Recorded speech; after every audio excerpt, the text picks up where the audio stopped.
Chapter 6. Fending off the scatter bomb. Stay focused amidst all the distractions. The next great obstacle in the battle for success probably afflicts every single distributor who ever enters our industry. We call it the scatter bomb. It is quite easy to fall into this booby trap because of the very changeable nature of our business.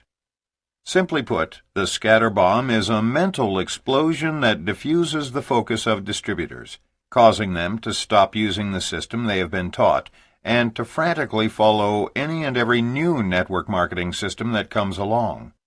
The scatter bomb occurs frequently in the first year, sending new distributors in search of any new leader, company, sales aid, or system that might enable them to succeed more rapidly or more easily. This divisive weapon is quite deceptive because it comes disguised as the ultimate new tool or as the perfect strategy for success. Sometimes it's a new manual or video, which many new distributors assume will be more effective than the work program currently used, merely because it's new. Other times it's a new leader who comes to town with a brand new way to do the business, and since he's making more money than you, his system must be better than yours. When your spirits are really down, it can even be a new company with a better compensation plan. Whether the scatter bomb takes the form of a person, system, or company, the very worst thing you can do in your first year is yield to the temptation to change direction every time a new system comes along. This business is a process of system duplication, and therefore each time you change your system, everyone in your downline gets confused. In network marketing, the worst battles in the entire first year will be the internal ones you fight each time you're tempted to find a faster, better, easier route. Remember, if someone in your upline is earning the amount of money you strongly desire, and you continue to duplicate the exact system that got him or her to wealth, you too will eventually get there, but not if you are always changing the system. There are many different ways to do the network distribution business, and fortunately each of them is equally lucrative. There's no one way to success. But if a network marketer becomes so scattered that he or she is constantly changing from system to system, thereby compelling downline associates to change, failure will certainly follow. In this chapter we will prepare you to fend off the inevitable scatter bomb by bringing to your attention the detours you and your new distributors will be tempted to take. Always changing the system. We have personally lost great frontline distributors, many of whom could have become legends in this industry, because they just couldn't stop changing systems. In fact, in one case, we lost the leaders of an entire foreign market. Just imagine the possibilities if you started on the ground floor in a brand new country with 1,500 serious prospects who came to learn more about your business on opening day. The company you represented was a billion-dollar MLM company already successful in 20 other countries, and all the new distributors signing up were within your first 5 levels. Also, assume that your sponsors were extremely well known and had all the training manuals, audio tapes, videotapes, books, translated into every language on your continent, and then set up a second home in your part of the world in order to spend significant time supporting you. Under these circumstances, failure seems impossible. Believe it or not, failure was the end result. The key leaders quit the business within 18 months. They failed because they changed their name from the Yarnell organization to another unknown group, gradually eliminated every system we taught them, and consumed much of their time routinely changing their training materials. It was the ultimate scatter bomb. Every one of our systems had proven success, and every one of theirs rapidly failed. But they still maintained that their organization collapsed because they just didn't have a good enough compensation plan.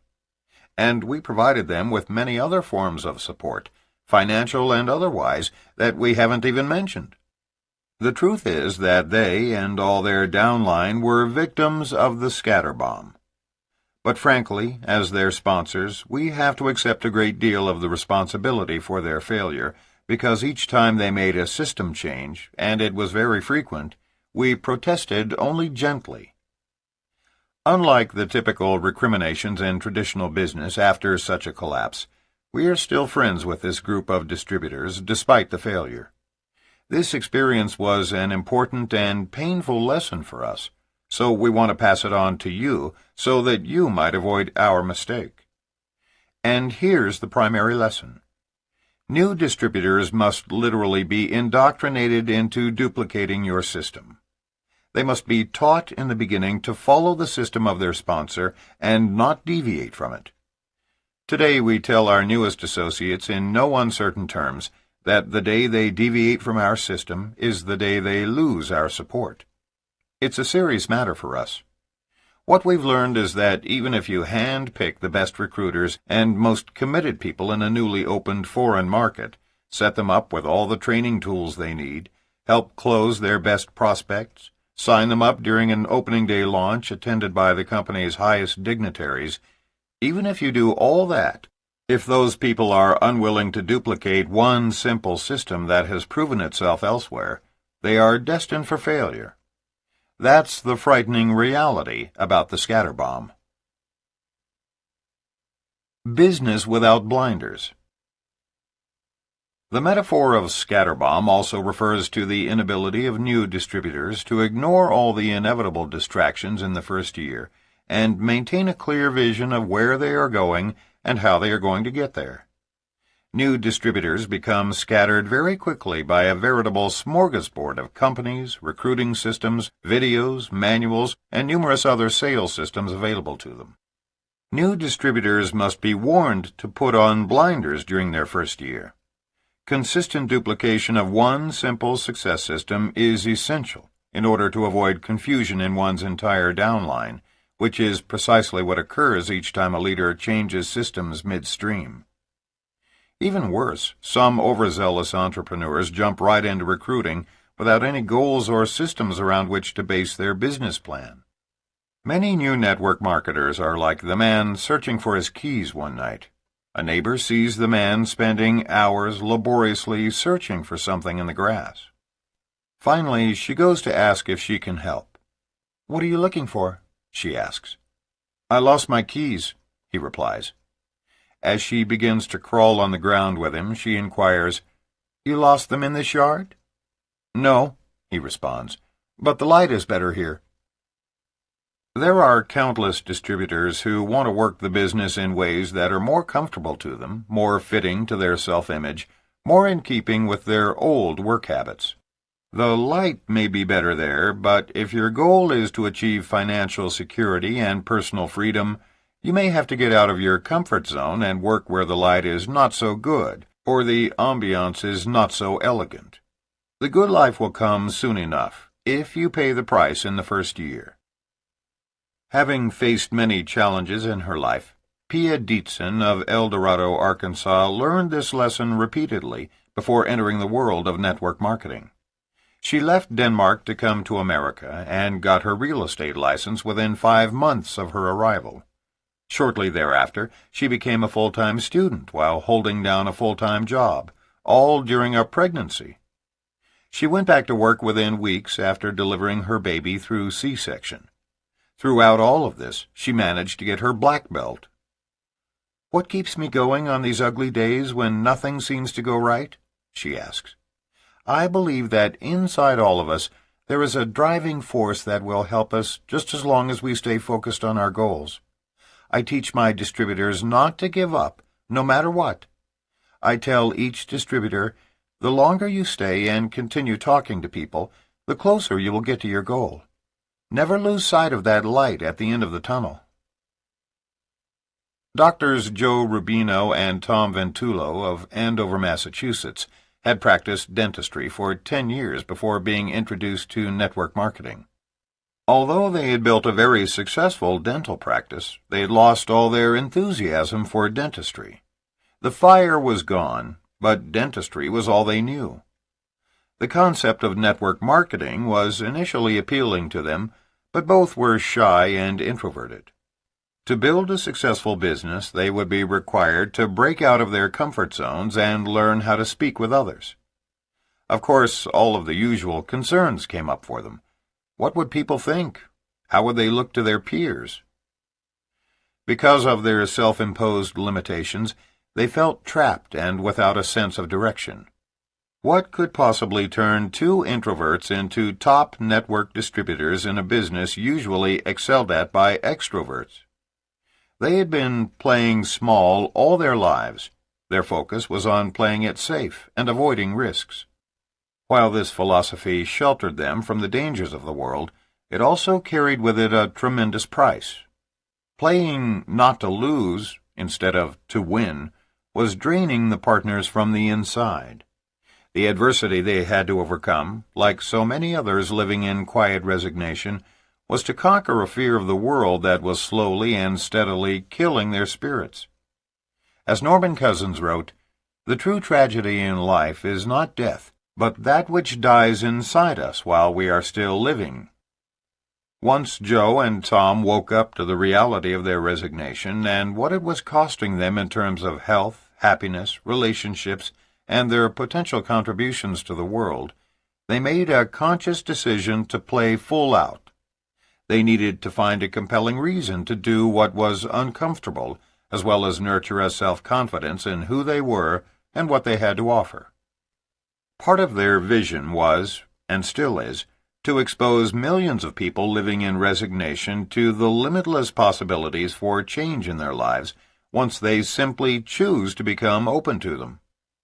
With the support of their network marketing team, and after working with some personal coaches, they decided to implement an action plan and to expect success. Nothing changed externally. The entire shift was in their mindsets. After just 6 years of effort in network marketing, Doctors Joe and Tom fully retired from dentistry with an income far greater than that from their dental practice. They speak and write internationally on how to succeed in network marketing. In December of 1995, Joe was featured on the cover of Success magazine, which called him a millionaire creator in the cover story entitled How Network Marketing's Entrepreneurial Elite Are Building Fortunes at Breakneck Speed. His book, Secrets of Building a $1 Million Network Marketing Organization, has been highly acclaimed for its comprehensive approach to becoming financially successful by developing a life purpose. They are living testaments to the fact that all of us can harness the life-changing power of this industry to make a difference in our own lives, while also contributing to the lives of countless others. Karen Johnson, formerly a Pink Cadillac winner with Mary Kay, and one of the strongest female speakers in the business, joined a new network marketing company in partnership with her husband, Bill Curtin.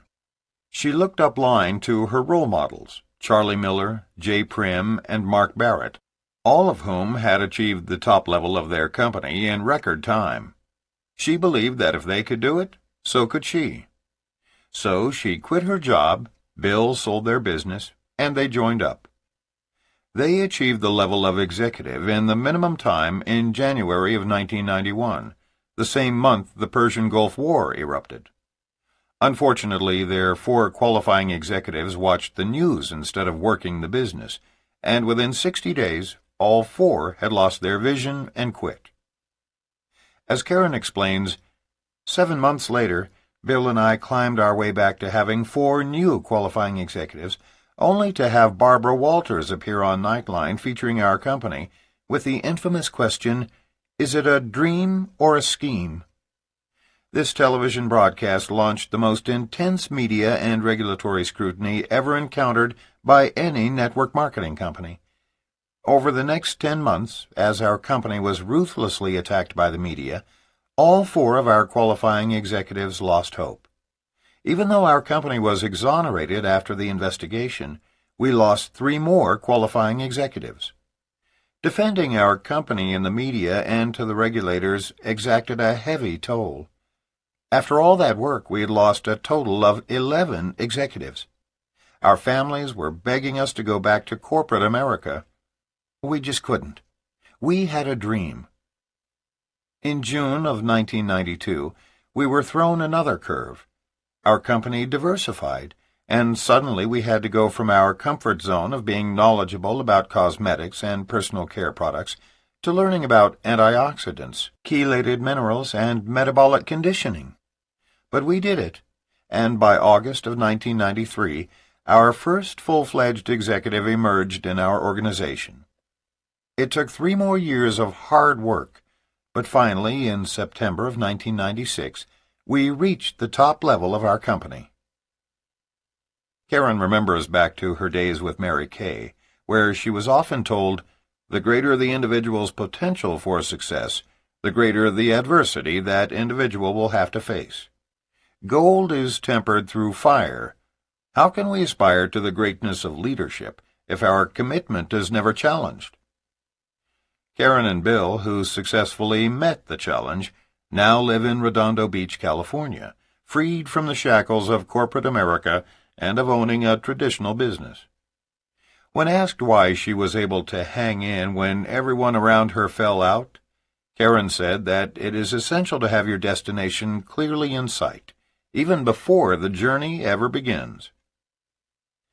It is clear that success for Doctors Joe and Tom, Pia, or Karen and Bill was tied directly to their undaunted sense of purpose.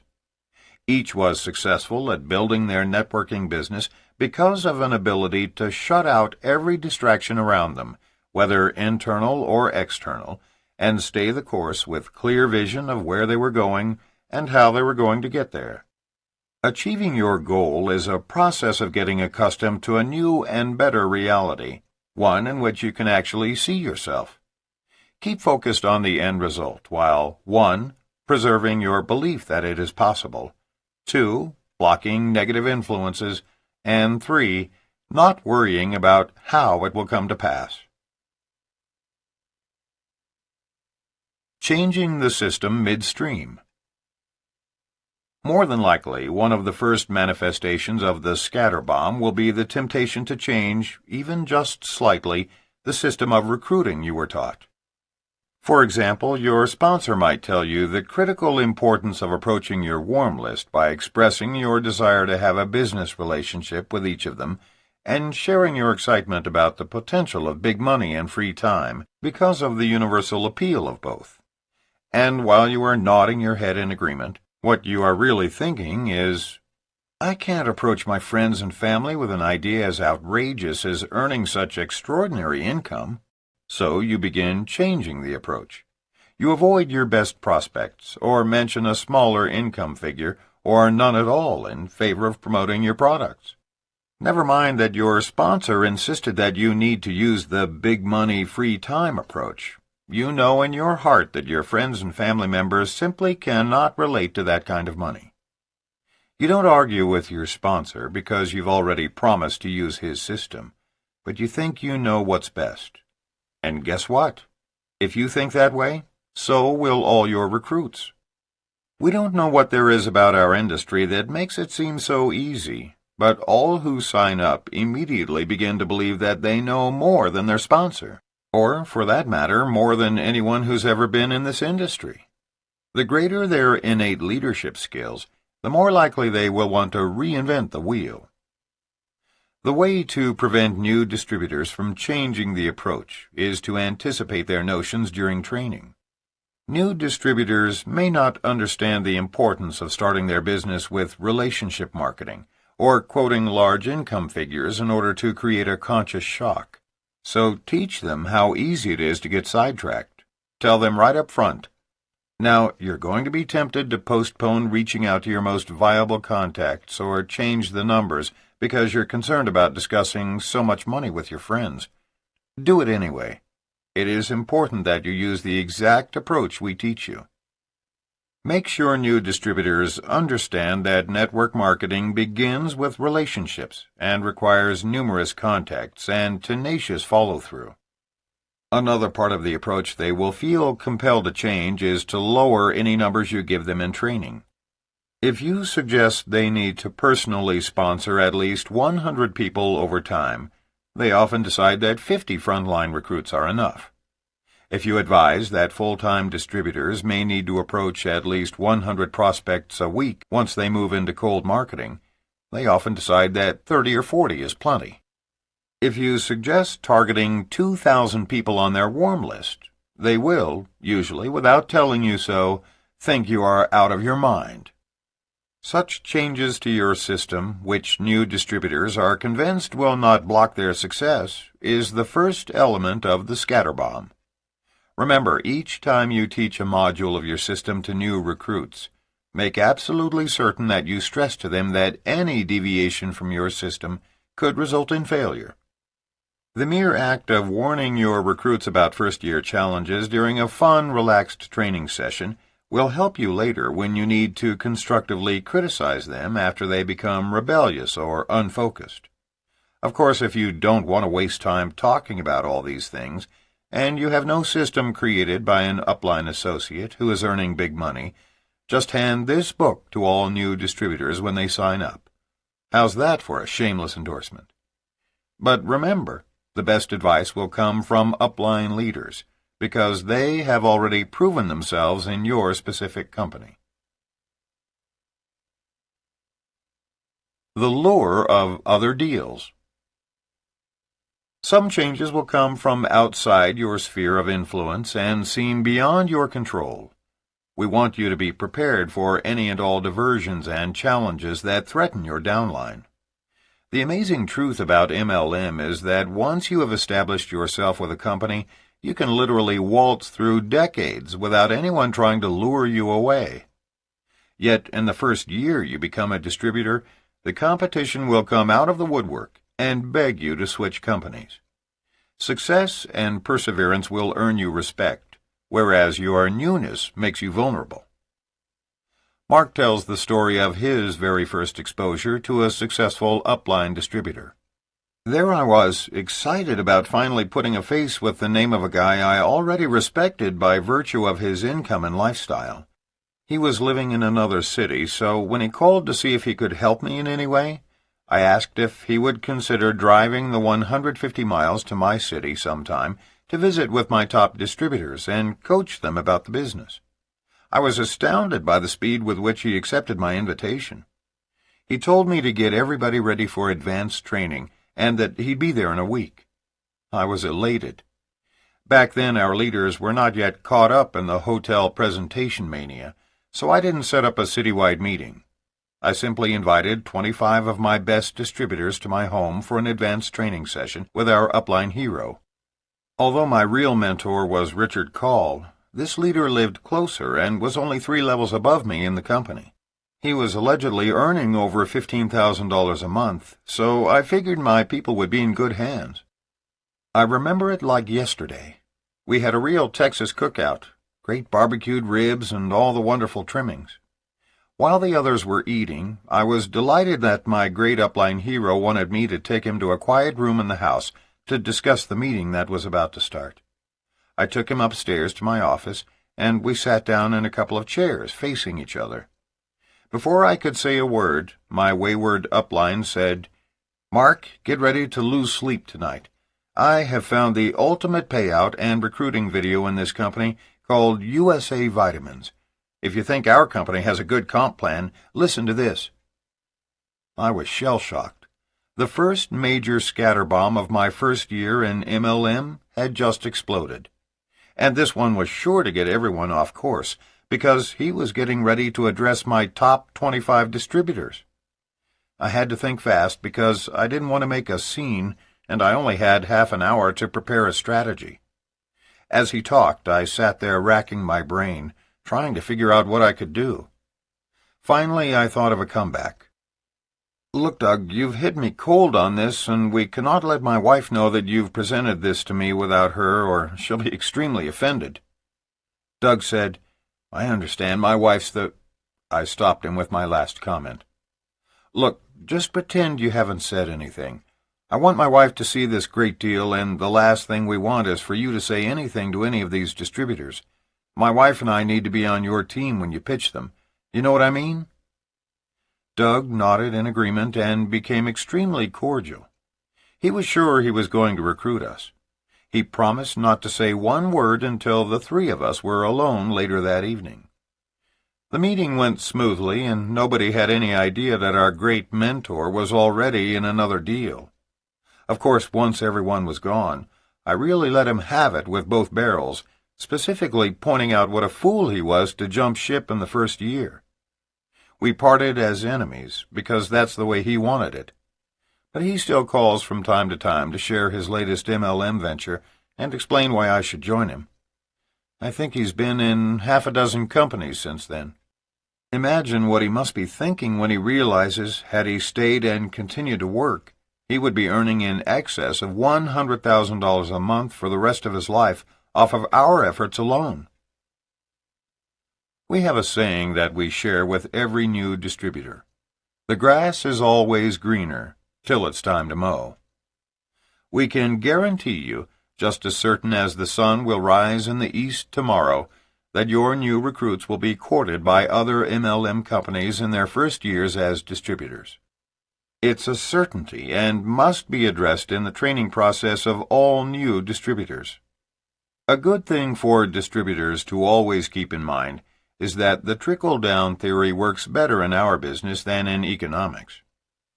Teach your leaders anything, and if it works, everyone in your organization will learn it rapidly. Those of us who have been in this industry for many years have learned a very real success principle: perseverance.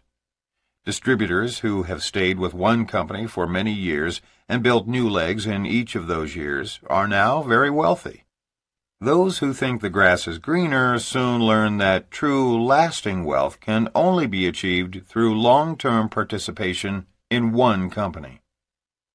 We've heard all the arguments of those distributors who honestly believe that to succeed in MLM, one must belong to 2 or more companies.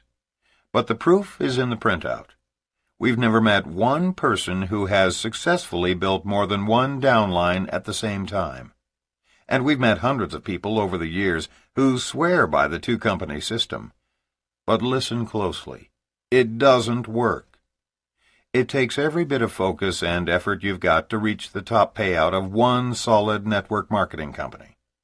Have no doubt, several of your distributors will become tempted by other programs, and some will actually attempt to prove us wrong. Until that's done, we've got to keep stressing the facts. No one has successfully done it yet. Some people will participate in what we call positioning for the pop. That means that they will jump from company to company, knowing full well that each company will not remain in business long term. But they'll jump from the gold deal to the offshore deal, hoping to pick up some front-end quick money in the process. Never mind that these are pyramid schemes, and only a few people will win. Never mind that the company is likely to fold any minute. All that matters is that they pick up a little easy money along the way. Watch out for those scoundrels. They are the folks who give our industry a bad name. In the world of traditional corporate pyramids, entire companies are created to search for executives to fill their clients' needs or specialties.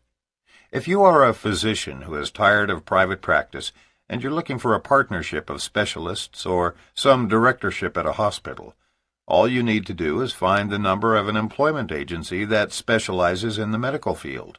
There are dozens of them. If IBM needs a specialist in some technical engineering position, they not only advertise but will also frequently call in employment agencies specializing in engineering. Here's our point. In a free society, people will always seek to better themselves. Corporate executives aren't particularly hurt when some head-hunting agency hires away their upper managers. It happens. It's a fact of life. Yet, if one of our leaders begins sniffing around other network marketing companies, or worse, actually goes to a presentation, my God, you'd think the sky was falling. Rumors begin flying around at fiber-optic speeds. Upline associates are immediately notified, and an entire search and rescue program is launched by every money earner within 6 or 7 levels in an effort to keep that poor fool from defecting.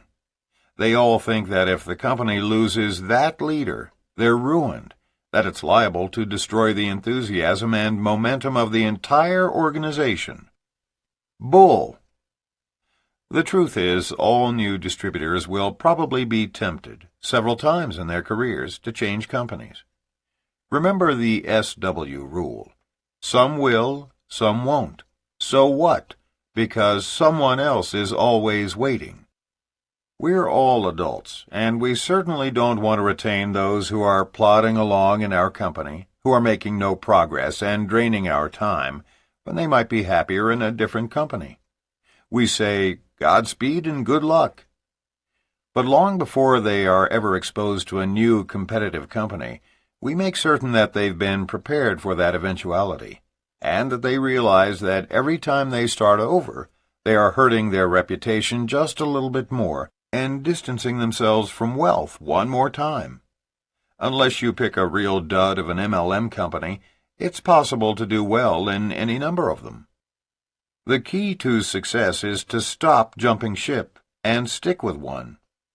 Peter Hirsch has given a name to the frantic search that people take as they go from company to company looking for that $10,000 first-month fix, the cocaine mentality.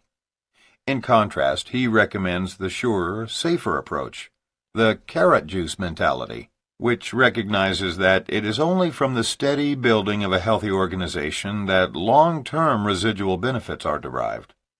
In MLM, as in life, as we sow, so shall we reap. Diffusion by other leaders. The temptation to follow the teachings of expert journalists or to become involved in other MLM companies would seem to be a natural part of business. But what about scatter bombs that are dropped by leaders within one's own company? How dangerous are those diversions? Extremely. In fact, this problem causes distributors, especially in their first year, to become scattered and ineffective, and is the most difficult to combat. Unless leaders explain this very carefully, they could quite easily become the targets of scorn and ridicule from leaders within their own company. More often than not, the scatter bomb is perpetrated by pseudo-leaders who may have never before succeeded in building a successful downline, but by virtue of former experience believe they know what they're doing. There's a significant difference between 10 years' experience and 1 year's experience 10 times. That's why we always encourage our distributors to primarily recruit individuals with no former experience in MLM, because they are so much easier to train. Those who are basically MLM junkies, jumping from company to company, are often the very know-it-alls who can cause your new distributors so many problems. Let's take a look at the confusion potentially caused when leaders set off the scatter bomb. Let's pretend that you are in your first year of MLM and you've done an exceptional job of building your organization. You have 850 people total and are earning a reasonable $3,000 a month. Your groups are growing exponentially, and all of them are following your training format. Then your people start excitedly discussing the fact that one of the company's leaders from a completely different upline group is coming to town to train his people, and since it's an open meeting, everyone in town is invited. Obviously, you can't stem the tide of enthusiasm if you failed to discuss this threat beforehand with your people, and you certainly don't want to seem jealous or overprotective. Of course, this is just your 6th month in the business, and none of your strongest leaders have been in the business long enough to make any real money yet. So they are extremely vulnerable at this stage of their careers to any new concept that would seem to propel them to wealth a little faster or easier. The meeting occurs, and you sit there and cringe as the speaker introduces a brand new prospecting system that has supposedly proven very effective. You notice your people are taking copious notes. This is the same system your upline associates taught you is not as effective as their own. In fact, they tried it years ago and found that it wasn't a system that was easily duplicated. Be prepared in this situation. Usually about half your leaders will go charging out and implement this exciting new system, only to fizzle in 6 months, but in the meantime it will sidetrack your leaders just enough to ruin their momentum. How in the world do you stop this kind of internal scatterbomb? A psychiatrist we greatly admire once said, 90% of the solution to any problem consists in awareness of that problem. Again, if you train your people effectively in the earliest stages, you'll have already dealt with, if not eliminated, this problem. Here's how to do it. During your training session with new distributors, you should state the following. We consider it our job as your mentor to assist you in earning millions of dollars and regaining total control of your time as quickly as possible, and we can assure you of two things. One, we will never keep information from you about systems that work. And two, we will never allow you to make the mistakes that experience has taught us can cause failure. Can you all understand our motives? We want to see that you succeed. As your mentors, we insist that you agree to one very important stipulation, because if you won't agree to this, we can't help you. Fair enough? Get their consent. You must be willing to promise us right now that you will never, under any circumstances, change to new systems because a leader in town has promoted them, or recommend books and materials to your downline until you check with us. That is, until we get you to an income of $15,000 a month. After that, you can do whatever you want. Is that a fair deal? Again, get their verbal consent at this point. We cannot afford to have you scattered and unfocused, or teaching new concepts to your downline, or doing anything else counterproductive. In fact, we suggest you check with us before you attend any big meeting in your first year. Fair enough? By calling the attention of new distributors to this inevitable booby trap, you are doing a great deal toward preempting it. More importantly, you are requesting their permission in advance to repeat this admonition each time a new leader comes to town peddling sales aids. And when you do bring it up on your voicemail to your entire downline the week before the leader hits town, they will not consider your warning as stepping out of line or expressing jealousy. If you don't breach the subject at training and teach all your people to do the same with all their frontline, every time a new leader comes into town, your people can be set back months in their efforts. You see, it's not necessarily that the new system doesn't work. The problem is that each time you introduce a new system to your entire downline, everyone starts all over again at ground zero. And we all know that it takes months of effort to become proficient at any new marketing strategy. The Parasite Mentor. The next factor that will cause new distributors to become scattered is what we call the parasite mentor, someone who has never built a legitimate organization yet has written a book or recorded an audio tape to teach others how to do so, and claims to be a mentor.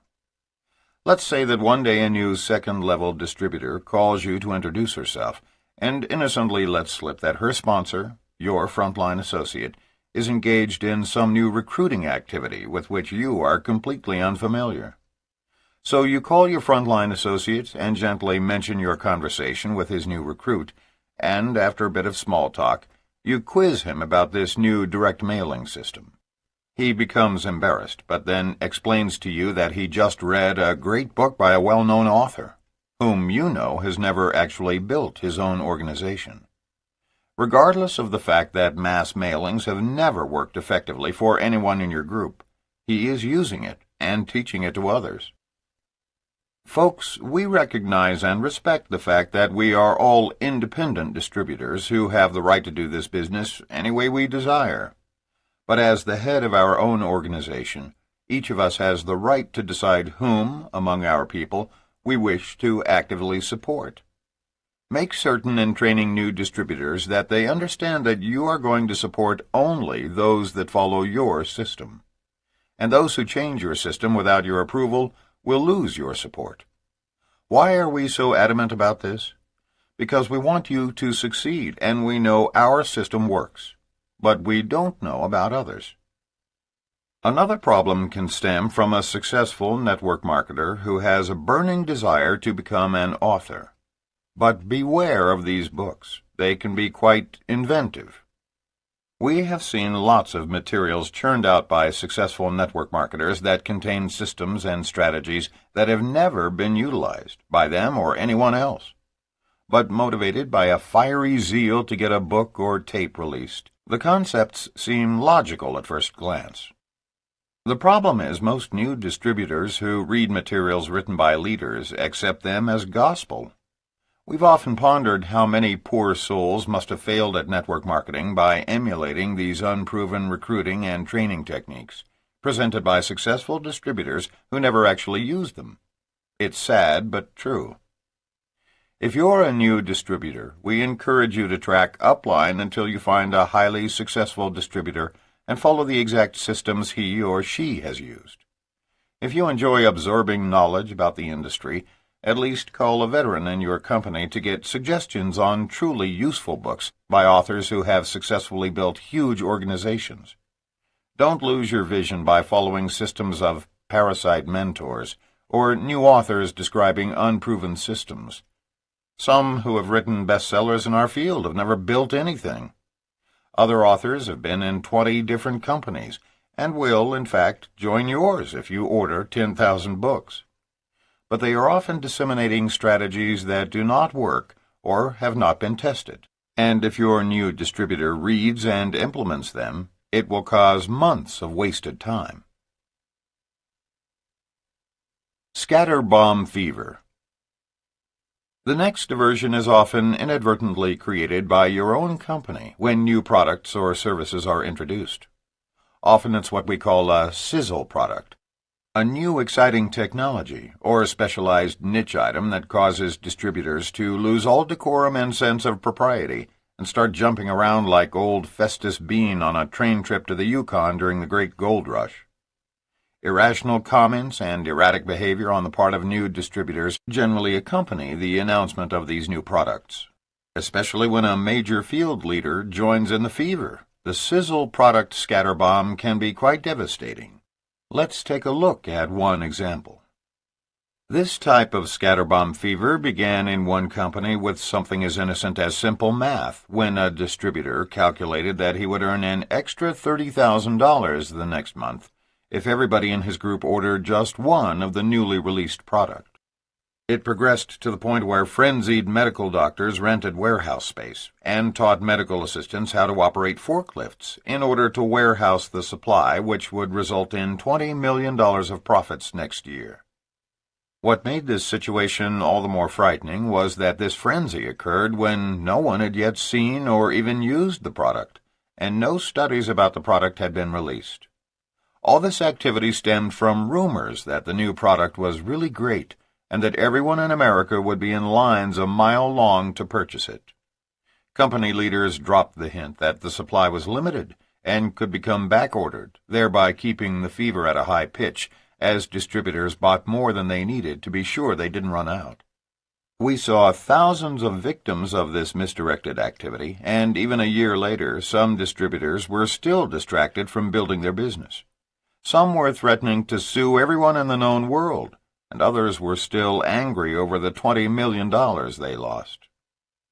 So how in the world do we protect ourselves and our distributors against this type of scatterbomb when it's a new product from our own company? How do we maintain rationality in the face of a screaming frenzy initiated by our upline leaders? Well, to be honest, we're not certain there is any protection, given the truth about greed and human nature. When a good, solid company releases a new, exciting service or product, nothing can really keep people from becoming excited. But at least you can remain balanced. Tell your leaders to try the new products and to recommend that everyone in their groups try them, but not mortgage their homes in order to buy them. Wait until the new product has fully proven itself before getting too excited. And above all else, please don't rent that warehouse space just yet. What we've learned is that the real money is made a few months after the new products have proven themselves, not during the initial hype. If distributors jump the gun at the launch of a new foreign market or a new product, they typically last only a short time in this business. About halfway through the second month, at a time when we truly don't know yet about the long-term nature of the commodity, it may actually still be on backorder. Around the third or fourth month, if the product or service is truly what it's been portrayed to be, and the company has produced enough to supply the demand, thus enabling us to purchase all we want, then the real volume, based on usage instead of hype, begins. That's when we truly notify all our friends and family and begin developing a new addition to our recruiting speech. Perhaps the biggest danger of all is that the launch of a new product or service which has real sizzle can scatter distributors enough to shift their focus from selling financial security and time freedom to just selling the new product. That's a real hazard. You don't want your best recruiters redirecting their approach from the MLM dream to a single service or product. Remember, prospects will never be as excited as we are about a new toothpaste or CD-ROM. In the midst of their selling a new service or product, distributors should continue to focus their prospecting approach on how to earn $20,000, $30,000, even $50,000 a month, and achieve total financial independence. Tantalize your prospects, if you like, with your excitement about the new items coming or new foreign markets opening up, but keep it in perspective. Most of all, maintain a balanced outlook with every new product. Don't go overboard and build your presentation around any one product or service before it is a proven success. Frenzies never yield stable growth. Lack of structure. Many distributors suffer from lack of structure in network marketing, particularly those who were accustomed to the world of traditional business. After all, they got used to the Monday morning rah-rah meetings, production quotas, and supervisors breathing down their necks demanding more and more. In network marketing, you are your own boss, revving up your own engines and setting your own pace. The systems in traditional sales are the antithesis to those utilized in networking. Some corporate salespeople, such as Terry Hill after she left the Xerox Corporation as their #1 salesperson, feel disoriented and displaced at first without the traditional structure. Many people need a detailed plan of action and a timetable, complete with daily quotas. This keeps them from becoming scattered and creates a strong sense of direction. Once you have set specific goals, use a day planner or a scheduler or anything else that will assist you in keeping yourself on track. For others, time itself is a problem. Such people may feel overwhelmed by their already busy lives. How can they possibly fit one more thing into it, especially something as time-consuming as a network marketing business? Or perhaps having jumped in without a plan, they use their time inefficiently, running around town, hither and yon, fighting traffic, doing one-on-one meetings, presentations, and training. They feel completely at loose ends and are unsure about what really constitutes productive activity. Pam Delahanty of Francistown, New Hampshire, found the solution by turning to her upline associates for coaching. She describes how dissipated she felt trying to keep up with her life and her business. The biggest challenge I had was time. After all, I already worked full-time as a dental hygienist. On top of that, I was a mom to 2 very active toddlers. And then there was my husband, with whom I wanted to spend time. I felt stretched, torn, and at times guilty as I tried to spread myself in all directions. I felt out of balance, out of control, and out of integrity. I saw myself wearing too many hats as mother, wife, friend, employee, and now as a networker. Though I felt a strong belief for this industry and the possibilities it could provide, it was difficult for me to find the time and energy to share it with other people, given my already full and hectic schedule. I turned to my upline associates, Dr. J. Clark and Linda Young, for help, and at their suggestion I began exploring my core values. What I found to be most important to me are relationships, fun, spontaneity, and the peace of mind financial freedom brings. Once I determined this, I took a look at how I could work these into my life and my business. What if I could share the benefits of the products and the business when I was going about my daily life, without putting on a separate hat? What if it was spontaneous and even fun? Since having incorporated these elements into my business, I am more energetic because I'm not wasting time worrying about what I am going to say, or how I am going to look, or even what the response will be. I used to think energy was dependent on how much sleep I had or what I ate. I now believe I will have all the energy I need just by getting myself into worthwhile action. Action creates energy. I'll never forget one of my first outrageous impromptu conversations after discovering my new enthusiasm. A policeman stopped me on my way to my first sponsoring interview because I had rolled through a stop sign. I explained with much enthusiasm how nervous I was with this new business venture, and he let me go with just a warning, a smile, and a good luck wish. As a thank you, I gave the officer a sample of our toothpaste. A week later, I was stopped again by the same officer, this time to purchase product, and years later, he is still a loyal customer. When a long-time family friend first introduced Suni Nelson of Fresno, California, to network marketing, she was working from 60 to 80 hours a week and holding down 2 jobs. Suni immediately informed her friend that she couldn't take on network marketing because she absolutely had no extra time, period.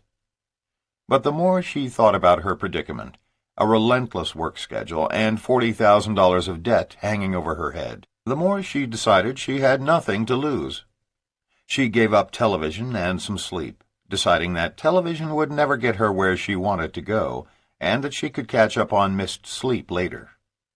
Suni began sharing the opportunity and products with everyone she knew. She created a work plan, stayed with it, and within 2 months she earned the distinction of being the first in her company to become an executive director in such a short time, a record that lasted 5 years. After 2 more years, she reached the top level in her company, and now has earned the freedom to enjoy her real love, competitive slalom water skiing.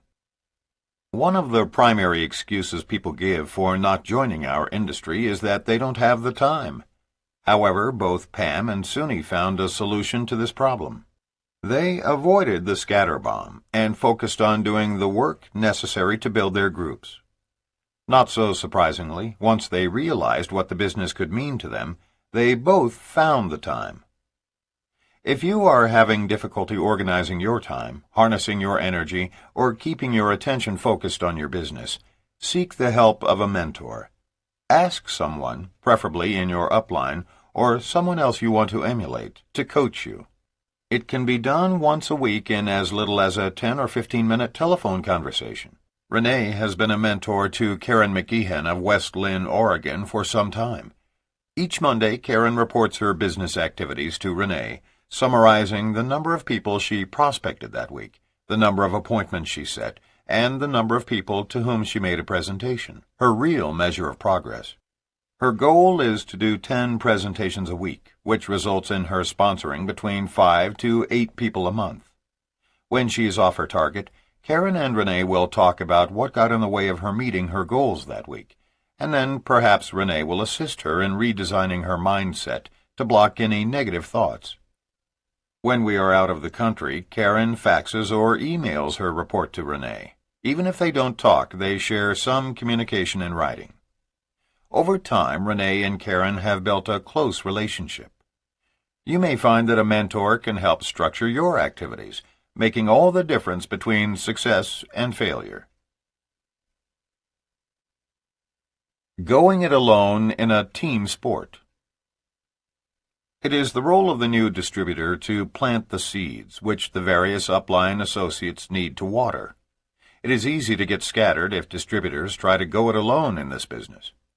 But the fact is, we are all part of a team. New distributors must learn to utilize upline support until they, like their role models, achieve wealth and independence. John Prangy of Kutztown, Pennsylvania, was a veterinarian in his 50s who had been successful at everything he'd ever tried, until he tried network marketing. According to John, "It took 2 years for me to realize that something was wrong, that I was not succeeding as I normally had in my other endeavors. I was able to recruit lots of benchwarmers into the business, but none who wanted to play on the team." John was really bothered by his apparent failure and turned to his network marketing team for help. It was suggested that John look into taking a personal development course to find out what might be missing in his life, something that perhaps he didn't even know was missing. One program led to another, and he made a discovery. "I realized that I had never honored anyone by listening to them, but had always listened with my own agenda. I began to look at the fact that my life had been designed by me many years earlier to play out exactly as it was playing out, and I currently had no control over the play unless I was willing to make some major changes in myself. I was fascinated by the joy of writing a new script, wherein I could develop a game bigger than life with no particular ties to the outcome. But the most important part of this plan came when I began surrounding myself with a community of individuals who would support me in my decisions and commitments, and who would always be there for me. Then I learned that it was a two-way street. I had to be able to give positive directional feedback to my players to help them win the game based on their own expectations. I had always wanted to be the good guy to my friends, wearing the white hat. But now I could see the value of letting other members of my team know when they were getting off track with their businesses. As the one soliciting support, I needed to make strong, clear requests. As the one giving support, I came to understand that my associates could not read my mind. They joined me in this business believing that I would lead the way. So I began making requests of them that honored their individual visions and supported them to stay on their own chosen paths to success. What John discovered was that being part of a truly supportive team is the key to success. It comes down to a few simple steps. 1. Consider the unlimited possibilities and shape your vision around the vast choices. 2. Develop a game plan delineating specific daily steps toward building your business that will include identifying those characteristics in your life that you believe could be improved. 3. Get into action. Don't procrastinate. Just do it. 4.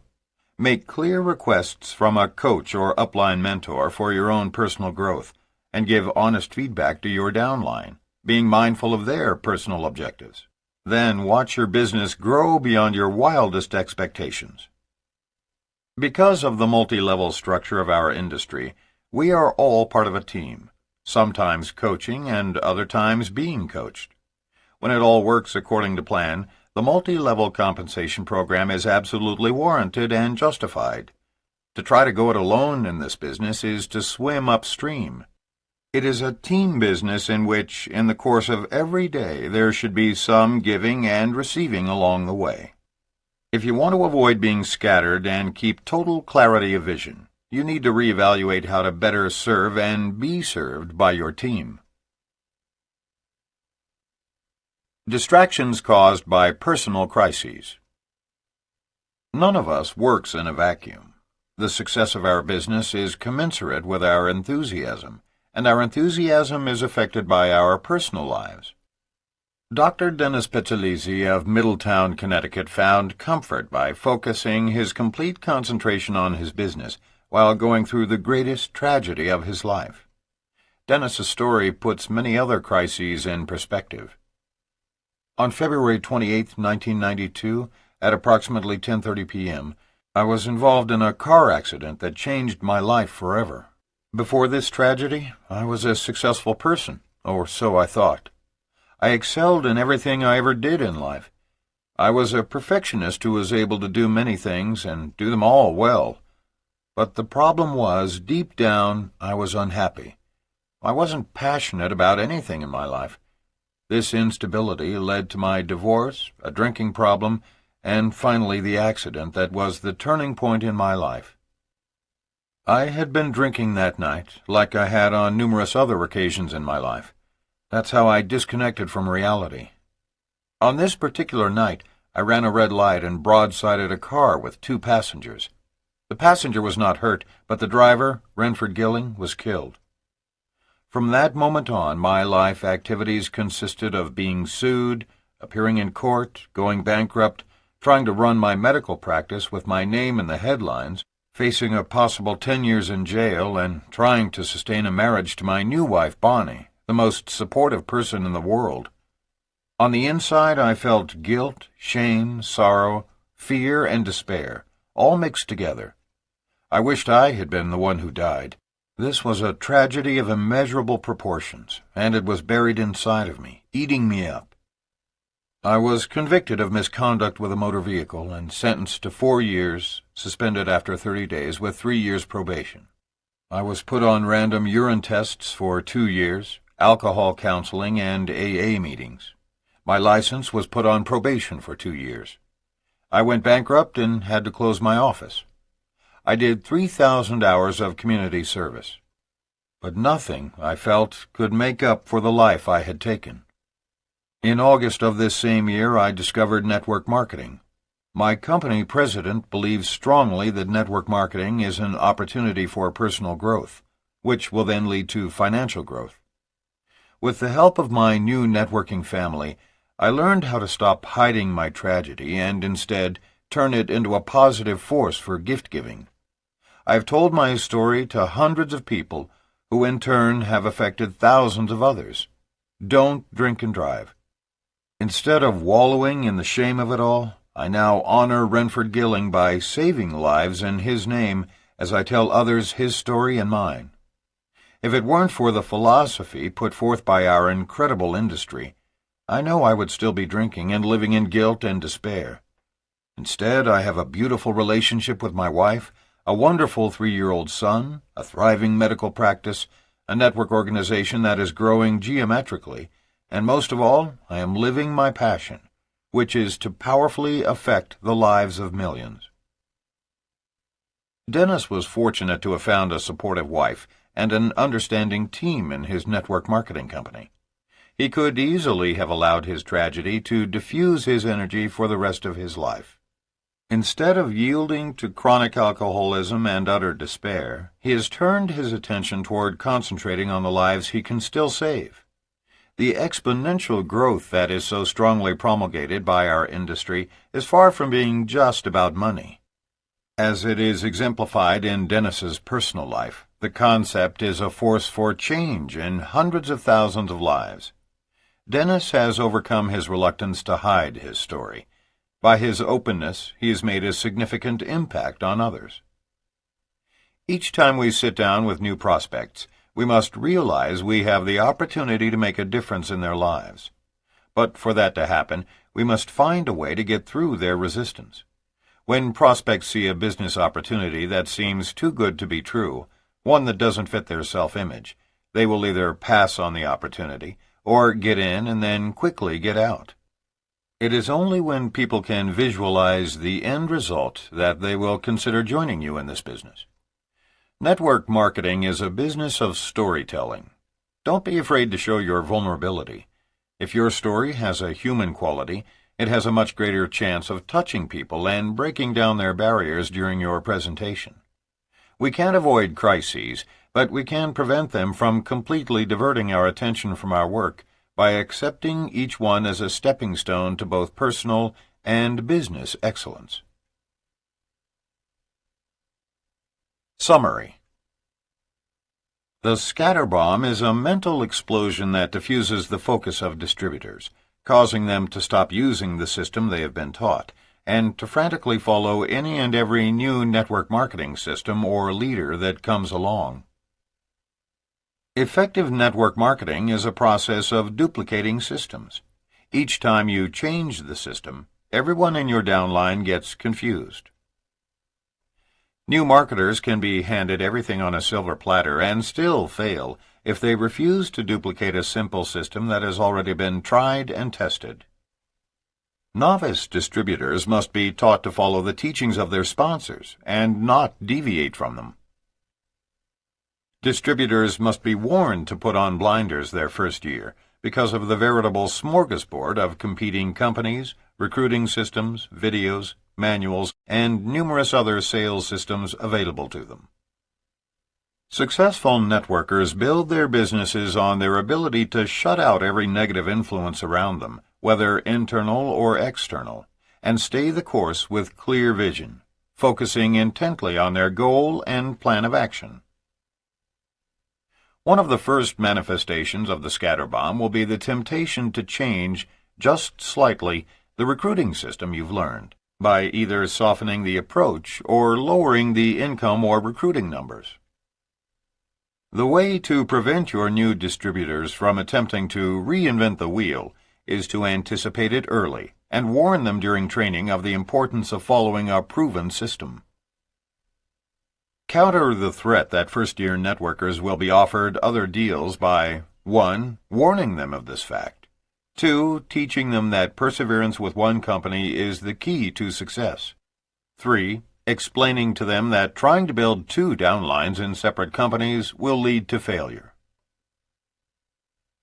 Most new distributors will be tempted several times to change companies, but remember, no single person in your organization is absolutely indispensable. As you continue to build your group, new leaders will emerge under those who choose to leave. Keep your group from jumping from one system to another by preparing them ahead of time to glean new facts from a new speaker while never changing to a new recruiting or training system. The key to building a successful business is to stick with one system long enough to allow it to work. Ask a trusted upline associate for recommended reading, and don't lose your vision by following authors not recommended by your mentor. Scatterbomb fever can be caused by an announcement, often from highly respected leaders within your company, about a soon-to-be-released product or service that they say is so unbelievable that everyone will soon be clamoring for it. Be skeptical of their claims until you have used it yourself.